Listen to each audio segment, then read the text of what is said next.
It's nice that as we come closer to the supramental manifestation day, we have very naturally, organically as it is said, entered into the chapters relating to the supermind. And these are not chapters as we know, but a glimpse that human mind is incapable of having. But with the divine grace, there is nothing which is impossible. And this work itself is Sri Aurobindo's grace coming to us so that we can have some far off glimpse of what that supreme reality is, of which the Ch.14 says, when Nachiketa asks him that, can you tell me about that divine being? And Yama says, Yama is the ordainer of the law upon earth. He is a child of sun, Surya. But it is in ignorance he keeps the law. He does not understand the nuances, the spirit behind the law, so he is blanket. But the real guardian of the law is Surya. He has come from him. That's an interesting story, maybe some other context we'll talk about it. So, Yama says to Nachiketa, you're asking me about that, where the stars, the moon, the sun, they appear dark, their light, their brilliance cannot stand in front of that. They will look like a dark shadow. Na tatra surya bhati, na chandra tarakam. He says, where is that fire to behold that? Because he'll be immediately absorbed in that. And then that ends.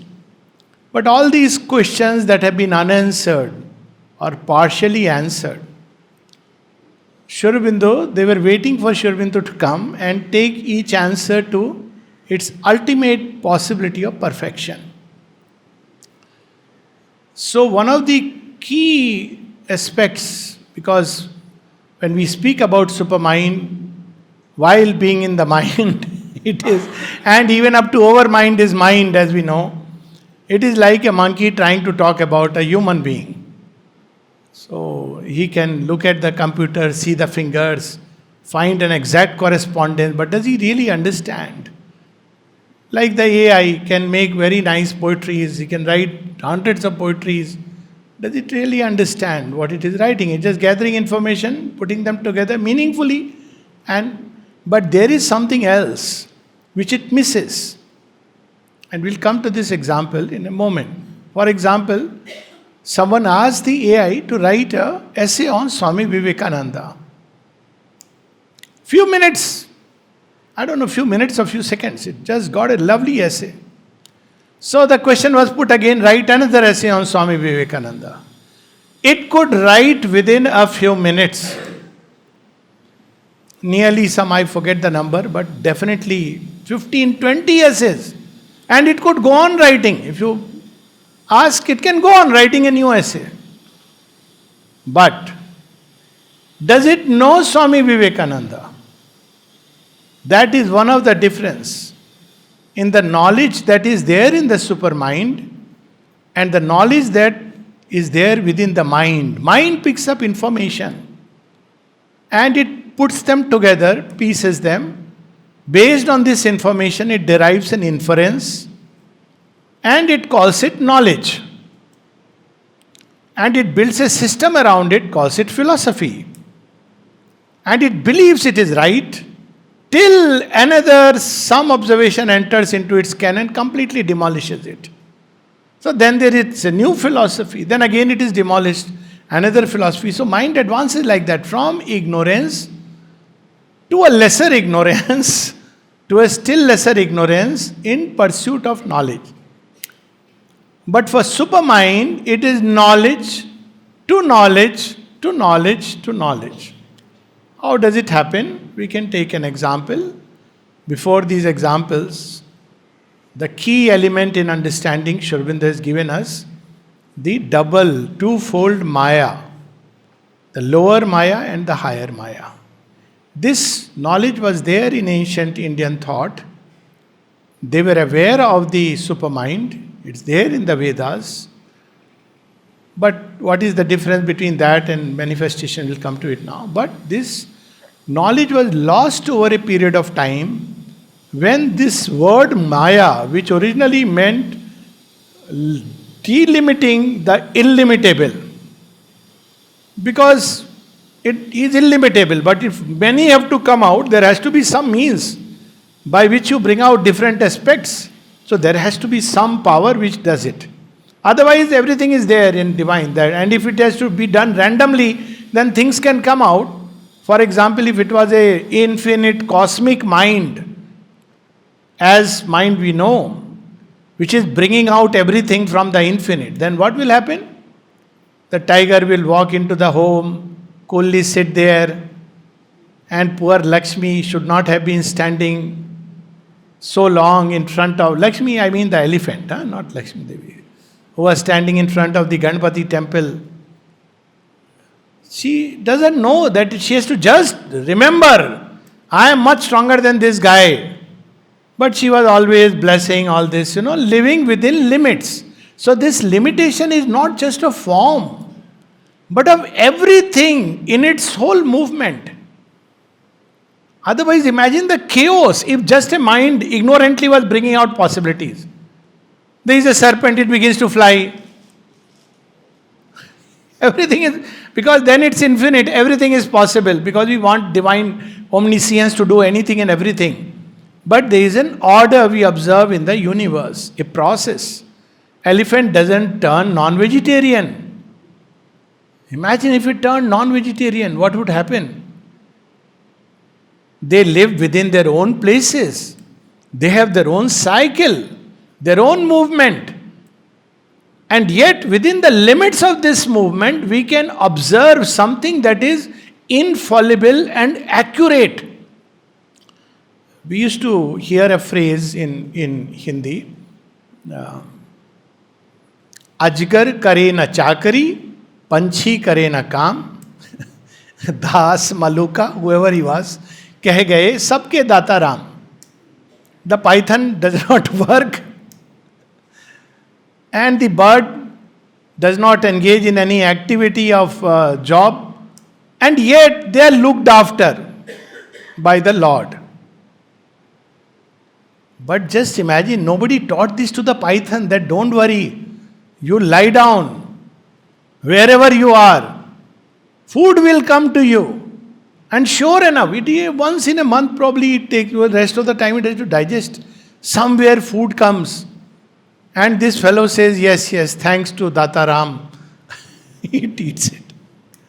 Just imagine, if we look at this universe, we will wonder, looking at the way it is ordered. And when we say ordered, it's not just putting things in space. Because they have a movement, so there is time, there is space, there is time. It's not just static order where you have put things. They have to move. Why they have to move? Because they contain within it. Form is only the beginning. They contain within it the real idea, the seed that has to blossom through a journey. And in that journey, it has to go through many steps and stages. Each step and stage is likely to collide with everybody if there is no order. It does collide, and yet that collision also becomes a means for a new order. Like in carom board, when you play, suddenly you use the trigger to hit one particular, but this goti will hit another one, third one, then it goes into, then we say, what a wonderful. So everything is so ordained when we just look at this world. Of course, when we look at it in a narrow frame, that's how the mind looks at it, surface and in a narrow frame. So it doesn't understand. It feels, what is this play? It gets confused, it draws its own hasty conclusion. But if it waited, it will see how everything in time is evolving towards something which is predetermined inside it. Why this knowledge is important? First, it liberates us tremendously. There is something else which is directing the play, not my own karma. This used to be my problem with karma theory, one of the problems. My karma determining my future, but my present is connected with so many people. So what happens to all these people? I may be attached with someone, I may be having, angry with someone, I may have some other money transaction with someone. So if my karma brings the result, what happens to these who are interconnected? Can we imagine even a super mathematical plan taking care of all this? So something we have missed in trying to make him a super mathematical genius, a perfect mechanist. And that is the intent in creation. Ch.14 uses the word real idea. Things ultimately move toward their pre-intended result. So that's very comforting. So this world does not depend on us alone. Actually, we have a role, but very small part. Man is a dynamo for God's work. Nature does most in him, God the high rest. Only his soul's consent is his own. We have a role to play. But that role is so minimal because the supermind is there, which is predetermined things, how they will be.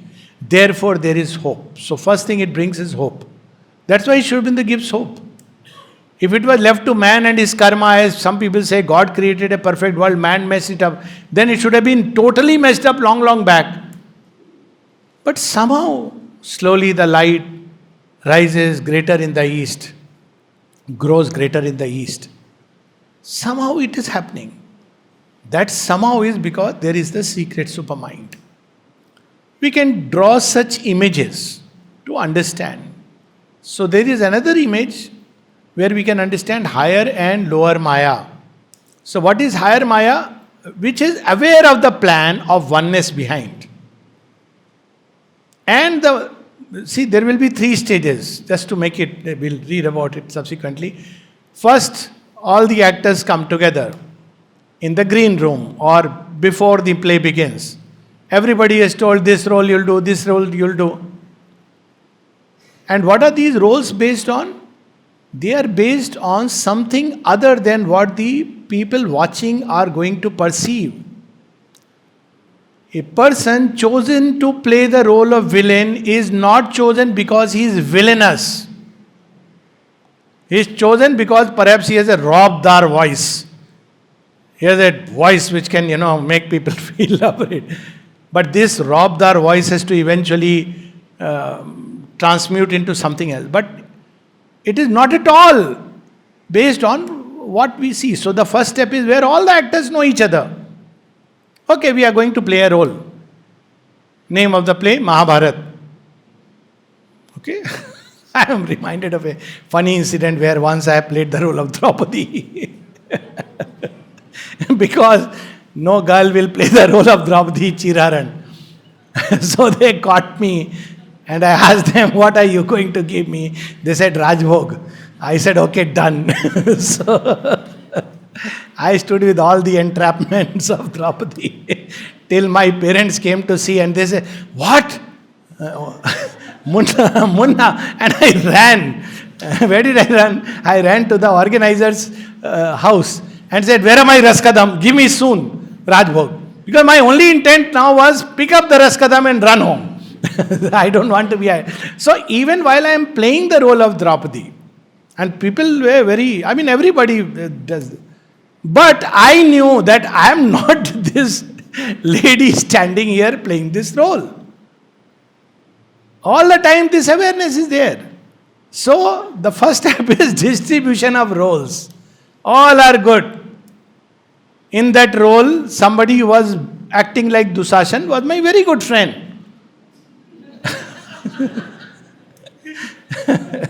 So this is how first, that is the supermind, the higher Maya. It decides, then it organizes, gives role. Up till then, at all these steps and stages, Ch.14 will reveal them in great detail. We'll talk about it. We are aware. I am so and so, but this is the role. So what do? I must play this role to perfection. And each role, see, perfection, the meaning is very different. To my utmost capacity. We had a villain called Pran in Indian cinema who never touched cigarettes. never drank, was an extremely fine human being. But he did all the negative roles. Next step is, now where does Avidyamai comes in? She says, if you keep remembering, you are Mr. So-and-so, you can't really do this role. So what does an actor do? He forgets himself. He becomes the act. He can't do otherwise because he'll be all the time, he is supposed to shoot his friend. He can't do it because that's part of the play. He can't do it if he remembers. Now, if he knows, but he can't bring out the perfect emotion, perfect feeling, the bhava, the mudra, everything. So the next step is complete forgetfulness. And that is the avidyamai maya. See, the difference is so subtle. So when one is playing the play, one is so identified with it that one forgets who one is. Expand this into a large level in one life. I am Mr. So-and-so. I am big man. See, I am getting down from a big car and big, big, I don't know, big paunch, for example. And then when I come to the ashram, everybody should look at me and think. Suddenly on the gate they ask, who are you? Where is the gate pass? Then only one thing. Your Aadhaar card identity doesn't work. Where is the gate pass? So all this big man comes crashing down. Nobody has asked him. Everywhere he flaunts. Going through the traffic rules, he breaks. But here he has to walk inside. And all that is helpful is that do you have the visitor pass? Are you a guest of the ashram? That's what originally it means. Then suddenly, I am a nobody or somebody or... So this is how in one life we play a role. And when we play this role, we should play it well. That's what we read. You must embrace the lower maya. If you are a king, you are a king. A king can't start weeping in public. He may feel emotions. But as Cleopatra says toward the end, when Julius Caesar has died and this boy says to leave him and she has herself chosen to be bitten by the snake. And this boy is all perplexed, 8-year-old, what does he know? What is happening? What has happened? Suddenly, everything has collapsed. And he is on the verge of tears. And she tells him, you are a prince. You are not supposed to cry. You are a prince. So this happens in one life. But then, if we have played the role well, quits, then we are given another role. See, because we are so identified, avidyancha mrityum tirtva. After doing several roles, we realize, it's a role. It's okay. We come back, I have a cup of tea with the fellow with whom I was having a big bash. We are sitting together because you are conscious that we are playing a role. In real life, it takes long time. Because we are so badly identified, that is what avidya is. That's the delusion. But all the time, there is something else in us which knows, but that is forgotten. But vidya is, when I know who I am, and yet I play the role. That's what Shri Krishna tells Arjun. He uses the word delusion. What is that delusion? This delusion. He tells Arjun, why at this point of time you want to run away under the influence of Gandhiji and all these people? You are a Bharat, descendant of Bharat. Your role here is Sabyasachi. Sabyasachi, by the way, very interesting name. He could, one way is left hand archer, also both hands, ambidextrous. He says that, hold the Gandhi, this is why I have prepared you. You want to run away from this role? So it shows two attitudes. One is when we feel we are deluded. We may want to come out of the play. Oh my God, this is so terrible, everything. This is the rule, or this is what the traditional mystic lore will say. It's a terrible play. Come out of this somehow. But the higher mysticism, the higher Vidya will tell you no. Be inwardly free and yet play the role as a Jivan Mukta. And when you play the role, conscious of the one, having no enmity or hinsa in the heart, then what happens? Sarva dharman parityajya mamekam sharnam raja. Aham tva sarva papebhyo mokshishyami masucha. So this is a very liberating thought that there is higher Maya and lower Maya. Instead of leaping from the lower Maya into the, oof, this is terrible, I want to just run away. We need to first embrace the lower Maya, play it well, then enter the higher Maya. I'm not saying that those who have the aspiration have already reached that point of transition. But we should not, why this is important is because the Gita says something very interesting, na buddhi bheda. Don't try to delude people who are on the journey. Meaning thereby, what does it mean? Catch hold of anybody, say, have you heard of Supermind, supramental manifestation? Try to convert them, this is a great yoga. And that fellow will neither remain mental nor supramental. He'll become inframental. He can't use his mental faculties also. Mind has its place. He'll be lost. And then he'll be after you. Tell me about Supermind because you told. And you have to end up saying, Baba, I don't know. I read it somewhere.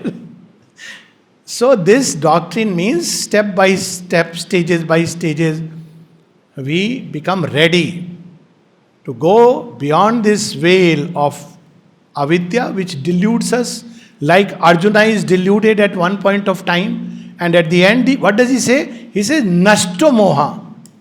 Why his moha is gone? Because he sees the Lord doing everything. Then he realizes, oh, I thought I am the doer, will be the doer of demonic deeds, I will be the cause of so much of harm. Suddenly he realizes he is doing it. I have to play out my role. I must play it well. It's very good that he has chosen me for such a nice role. That also he explains. For ages they have fought together.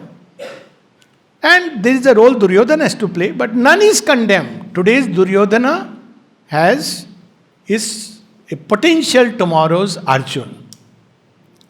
Every saint has a past and every sinner has a future, as they say. Why? Because things are developing in time. Where will they develop? Based on the original idea. That original idea is all good, all divine. All contraries unite there and become God's face. But they have to go through each its own law of development. So that is the supermind. So from these little glimpses, we can understand the different, the reason why Sri Aurobindo used the word supermind. Now another aspect is, of course, when we enter the higher Vidya as a Jivan Mukh, then we are ready for the next level, supramental manifestation. If I remain tied to ignorance in the ignorant way, if I am Mr. So-and-so, we need not talk about supermind. We are still laboring under the law of mind. And the purpose of mind is to master the animal in us. That's what we should do. Then the next step will be the higher Maya. Unless we call it quits. We have a choice. Go out of the game, halfway through, fine. But only a fool will go halfway after the picture interval, because up till interval, hero is being beaten. So you have not seen the real fun which is going to come, maybe in the last scene. So there are people, so that's one kind of mysticism. But the other who plays slowly and realizes that I am only just an tool. See, these are practical implications of the supramental, knowing about the supermind. But who is the player? The player is he.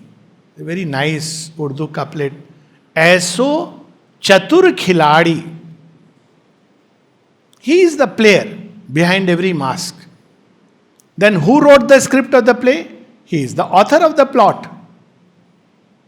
He is the player who becomes the play. Who is acting in the play? He has become many, using multiple masks for the joy of the play. What is the play due to? For delight, for increasing the delight of being. If I am wrongly identified on this side with avidya, for every Happiness I seek, I will get 2 sorrows at least free of cost. And as I evolve, for every happiness I'll get 10 sorrows. Why? Because now it's time. That's how it is. Well, we may blame it on karma, but it's not karma, it's a grace. Pain is often a grace, not that we should seek it. So then a time comes when we make a transition into the higher Maya. Higher Maya, we are always conscious of the one. We may, even if there is a fight, because such is the role I have to play, there is no enmity, there is no hate, there is no spirit of violence. Even if I am engaging in an act of violence, I still know that behind him also there is the one. But yet I must act. Why? Because through action, I'll end up fulfilling that real idea which is in me and in each one. This doctrine of supermind is so beautiful. Jivan Mukta is okay, but then these roles will take me towards my own truth ultimately emerging. If I don't act, then it doesn't work out. We'll be compelled to act. And if we find some mystic door to escape, then we have gone back, not fulfilling the real purpose of our coming into the play. And when we go back like that, denuded, abandoning the play, what will he ask us? Will he be very happy? Thank God you realize, no, my Maya, you have come. He will say, okay, one more apparent failure. Okay, I'll take you back. You are too tired. So this is the gospel of the supermind. There Sri Aurobindo takes the meaning of this play to its ultimate level. We have hints of this even in the Vedas. What is the hint in the Veda? Because from there also we understand there are some practical implication. The Vedas describe the supermind as the sun, the physical sun. So normally we think sun is only light and heat. That's the way we look at it. Would this planetary system have emerged without the sun? What was sun before this planetary system emerged? If we go back to science, it was a mass of tremendous energy called the nebula. Mass of tremendous energy. It burst forth. And we have the planetary system. If we were to ask the sun, what are you going to do, sir? Hare, earth will come, all with greenery, seasons. Something coming out of you will create seasons. Wait. And we know that then a whole process where sun is at every stage.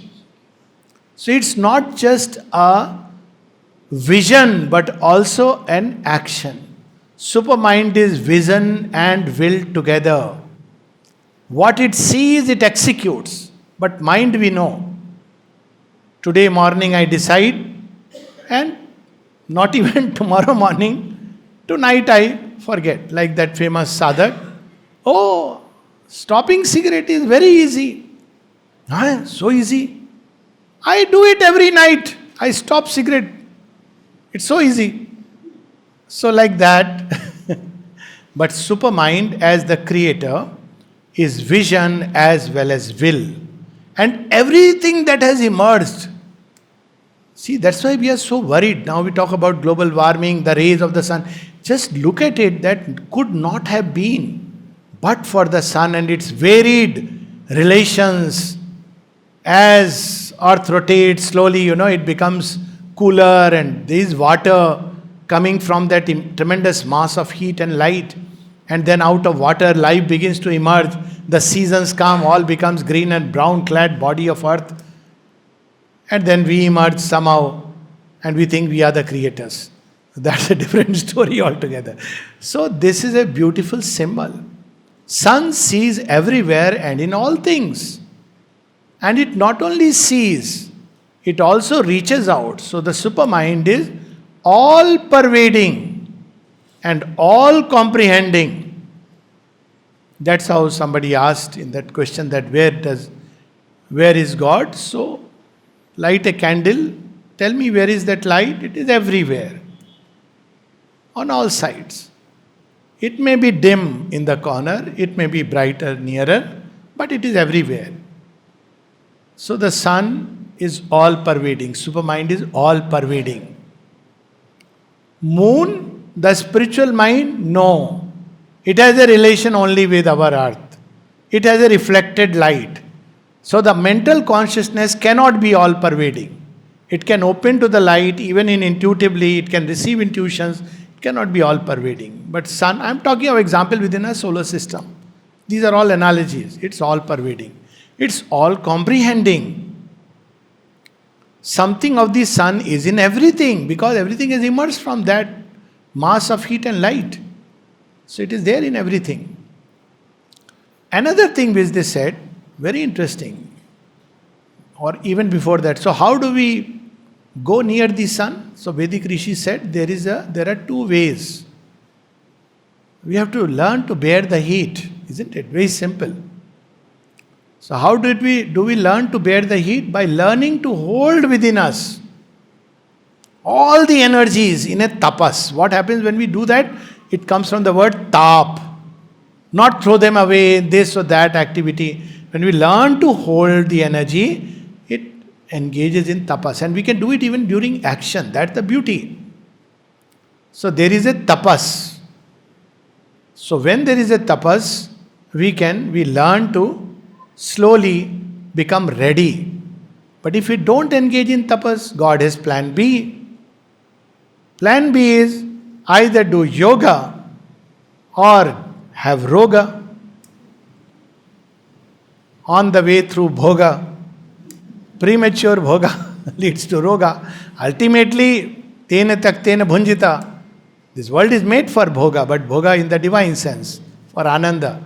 So then what happens? Roga comes. So what does roga do? Tap, jwar, inwardly also. Ultimately, it prepared the vessel. It's a cleansing process through which it prepares the vessel.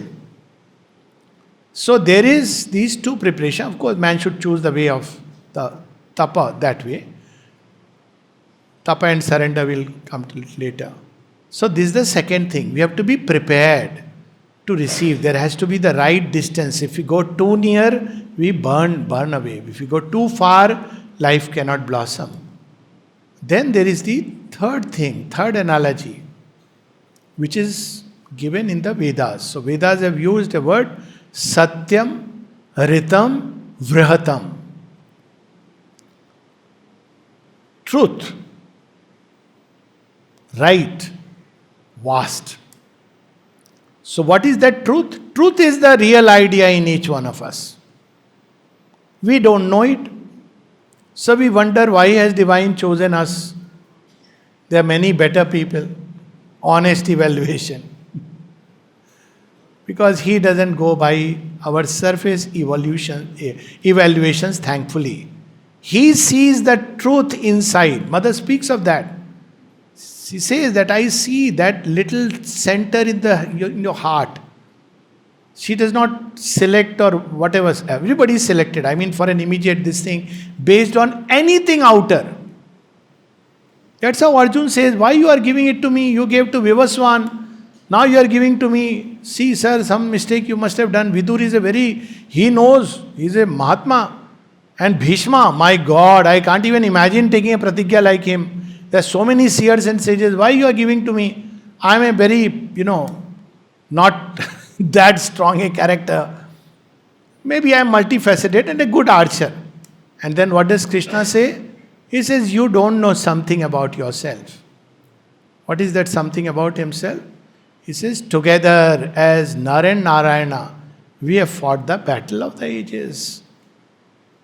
These things are not just expressions of some deep feeling that Krishna has for Arjuna. Sri Aurobindo to Charu Chandra Dutt, who was with Sri Aurobindo as in the revolutionary movement. They used to call him chief. But he got very annoyed. Why is the chief left and gone away? Though Sri Aurobindo has written everything, that whatever was needed he had done. But he got very annoyed. He said, I'll never talk to him. So somebody told this to Sri Aurobindo, do you know Charudat? He says, oh yes, of course. He is one of those who stands in the front rank of humanity. Someone with whom I have fought the battle of the ages. When this letter goes to him, he bursts out crying. My opinion of the Lord and his opinion of me. And as always, the wife is the sobering factor. She says, I was telling you, you are very restless. Write to him. You in your ego were not writing. So he writes to Sri Aurobindo. And Sri Aurobindo says, see, that play goes on. But I believe that you drink, you smoke hookah. It's not permitted in the ashram. I hope you know that. He says, I am a master of hookah. I am not its slave. The second test was mother, freedom fighter, revolutionary. Here there is a French lady. I won't touch her feet. Sri Aurobindo tells him, have you met the mother? Hesitatingly, he is standing in the queue thinking, mother, I can't be like these people all bowing before you. I can't do all this, huh? I'm sorry, but French, I can't, bow down, all this. Mother sees the intent in the heart that there is a genuineness inside this man. As he goes there, he forgets all French, Indian, British, Columbia, all gone. And he is her forever. So you see, so there is this real idea manifesting through lives, and there is the right time when it bears fruit. So the Vedas use the word Satyam, the truth inside, which was not, there were so many revolutionaries, they couldn't be. To Gandhiji, Sri Aurobindo did not allow, he did not give him darshan. People wanted him to meet. But first time Sri Aurobindo gave a very nice excuse. I made it a rule, self-imposed rule, that I will not see anybody except the disciples. Even them I see only on 4 days. So they say, no, sir, it will be nice. He said, he'll come with all those political big wigs, all this. I don't want that. He was very nicely divine diplomacy. And then another time also somebody asked him. Again he said, see, it will disturb the atmosphere of the ashram. Vitiate. You can see. But Charu Chandra Dutt, who has apparently been annoyed with him, he is brought in. So this is how the divine sees the play. We see on the surface. That's why I keep telling people as an aside, whoever is here, whoever has turned to Mother and Sri Aurobindo, don't look outwardly. There is something, he whom the divine has chosen, something the divine knows, we don't know. I was taught this in a very strange way. We'll read a passage, but I'm just into Dilip Kumar Roy. I had to go to his, in Pune, somebody requested me from the ashram for his cassettes. And I said, oh, he did not accept the mother, I don't want to go.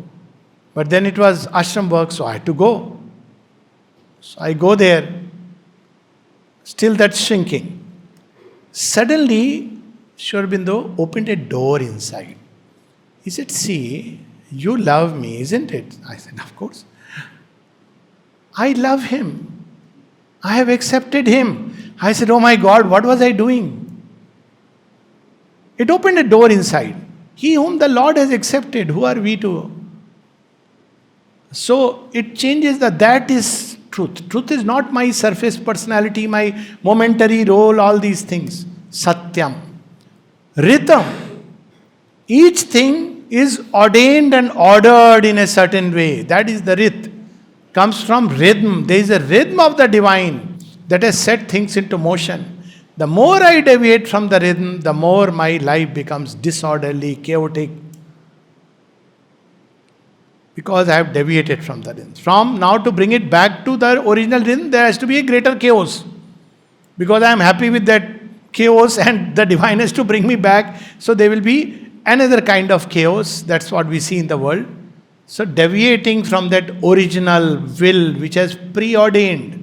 Why do we deviate? That's a different story. We'll come to that. Everything should be in the answers. So there is a rhythm of everything. Look at it now in the new rhythm of creation, Chatur Yuga. Now in this Yuga, we see it is India which is rising. Why? Because there is a new rhythm. You just can't help it. It's not about this or that politician. Things will happen. Everything will be used for this purpose. Because it's a new rhythm that has been set into motion. There were different rhythms. So, time cycles, Chatur Yugas, nations have their rhythms, collectivity has its rhythms, individuals have their rhythm, men, countries, continent, the choice is imperative. Truth or the abyss. Truth means select that which you have been ordained with. Like for instance, the mother said, America, it is meant to, give material, sansadhan, what do you say? Material things for the good of the world. When Swami Vivekananda said the same thing, when they said, oh, we are going to send some missionaries, so he said, we have a lot of jnana and jnanis, we don't need that. We need money for the divine work. Give money. It did not. Still does not. It has unfortunately supported the adversaries. But the divine will is going to prevail because now if you don't follow that rhythm, then you are going to be smashed. So that's how rhythm, individual life, even for childhood, young age, we had studied all this rhythm. So Rit Chit. And then there is Vrahatam, vast. And what is that vast? Where everything is in its place, not the vast of the waste paper basket. We should be wide, therefore, all is good, let's meet together, have party. That wideness is the wideness of the waste paper basket, where everything is thrown together, pell-mell.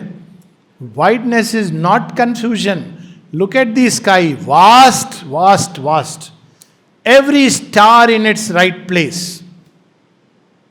Vast goes with Rit. Without Rit, it's not vast, it's chaos. So what happens when we look at this vastness? What is its implication? If we want to be a candidate of a higher life, I'm not using the word supermind. The least we have to be is come out of all narrowness and enter into that vastness. That's one of the conditions Mother said. Wideness.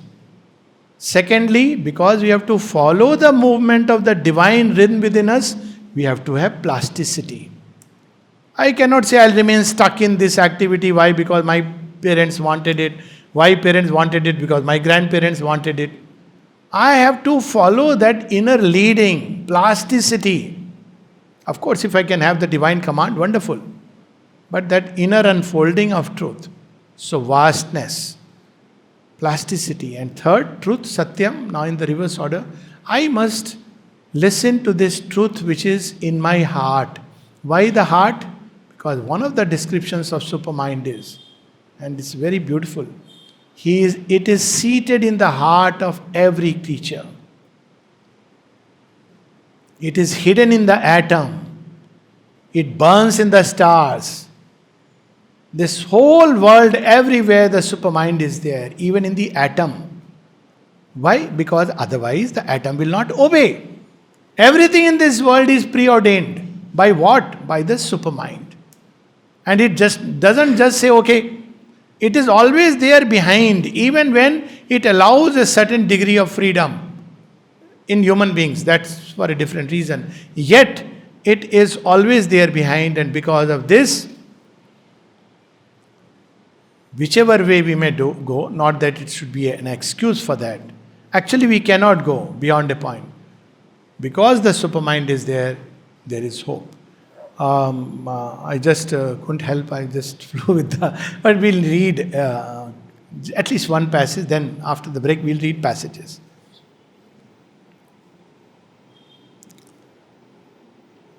Page 131.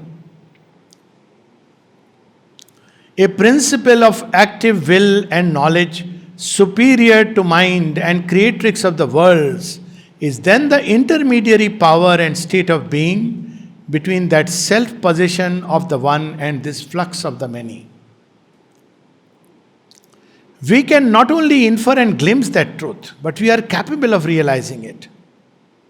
We may, by a progressive expanding, this is important, narrowness will not help us. Progressive expanding or a sudden luminous self-transcendence mount up to these summits to unforgettable moments, in unforgettable moments, or dwell on them during hours or days of greatest superhuman experience. The door to have a glimpse is the psychic being. If the psychic being is on the surface, we can have a glimpse of the supermind, mother's words. When we descend again, there are doors of communication which we can keep always open or reopen them, even though they should constantly shut. But this is for individuals. Individuals have glimpsed. Shubinda himself has entered, their doors have been opened. So what is manifestation? Manifestation when it becomes available and accessible as a permanent part of earth. That is the difference, and we'll talk about it later. Since this consciousness is creatrix of the world, it is the creator. When we say creator, we are referring to the supermind. But we don't understand the creation because we understand it through the lower Maya, keeping our ego at the center. So we don't understand. But were we to dwell in the higher Maya, Vidya, and without abandoning avidya, being in the world but not of the world, of the divine, while playing with everything and everywhere, whatever role he gives to us, in perfect detachment and yet in perfect attachment to the Lord and His will, then it will become evident what is this play of the Lord. In avidya, we cannot understand, so we have to go beyond it. It must be not only state of knowledge, but power of knowledge. That's why we see in Vedanta is all about knowledge, end of knowledge. What about power? What is the end of power? Tantra comes in and talks about power.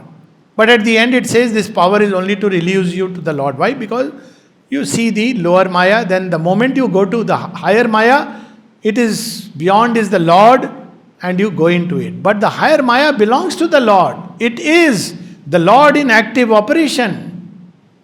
So we see all that in Savitri very beautifully. And since mind too is created out of it, mind must be a development by limitation out of this primal faculty and this mediatory act of the Supreme Consciousness, and must therefore be capable of receiving itself back into it through a reverse development by expansion.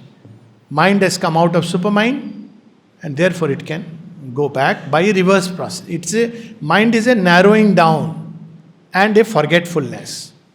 But if it expands, then it can enter back into that state.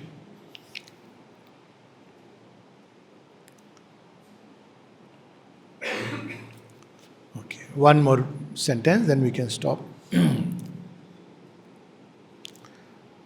So we have the Vedas. Okay, this is page 133. The divine nature has a double power. Now he's used these terms, synonyms, because depending on which side of supermind you are seeing. Divine nature, we can use the word. The divine nature has a double power, a power of a spontaneous self-formulation and self-arrangement, which wells naturally out of the essence of the thing manifested and expresses its original truth, and a self-force of light inherent in the thing itself, and the source of its spontaneous and inevitable self-arrangement. Practical implication of this is, in the ashram it was very simple. When one went, the mother gave a work.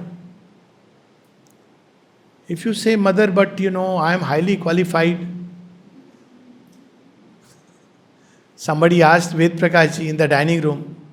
We know he was a professor in economics, and mother gave him this work in the dining room. So some people were, you are being underutilized. This is the mental way, no?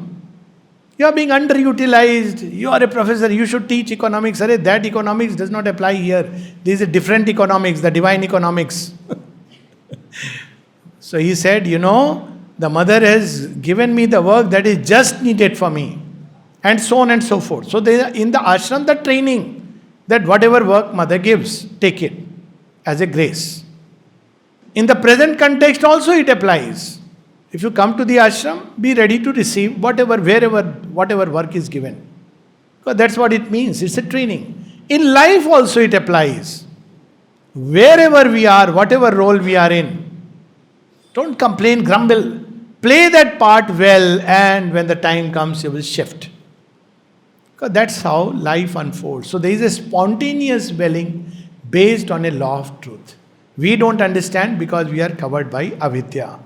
So, but divine nature arranges things in a different way. And then finally, do we have a glimpse of this supermind in our life? Did the Vedic seers speak about it? Yes. The Vedic seers seem to speak of two primary faculties of the truth conscious soul. How do we know that truth conscious soul? They are sight and hearing. But what is that sight and hearing? By which is intended direct operations of an inherent knowledge, describable as truth vision and truth audition. Again, the mind will say, oh, God will keep on speaking, having conversations. No. Suddenly, in flash, I'll keep seeing visions. No. What it means is revelation and inspiration. So he reveals that. Besides, truth audition, truth vision and truth audition, and reflected from far off in our human mentality by the faculties of revelation and inspiration. Inspiration, why it is called truth audition? Because you hear through the inner ear, shrotasya shrotra. There is an inner ear. It hears. Hears means not that it is hearing and transcribing. It receives as an inspiration, words, everything. That's how Ch.14 says when he wrote. He said, even if the corrections have to be made, they have to be made through the inspiration and intuition, not by a mental understanding. So this inspiration and intuition, which descend, the Vedic rishis speak about the Sapta Sindhu, the 7 rivers, which enter the ken of the aspirant and express in speech and act and all the manifold activities. And truth vision. Truth vision is a revelation, like a flash. That's why it's called as a truth vision. In a flash, suddenly a thing is seen. Simple example. Every one of us at some level has experienced it. The most common. We come to mother. In a flash, in a photograph, in her eyes, what do we see? What has seen the Divine Mother? We don't know. That is the truth conscious soul. We are not outwardly conscious. Later we may wonder, maybe this path, that. But otherwise, this flash, which reveals a truth. Who am I? Child of the mother. It's a revelation. There is no logical way to convince yourself or others. It's not based on anything external. It's based on a truth vision. And of course, truth vision extends to everything in this world. Through revelation, we can know many things which right now we do not know.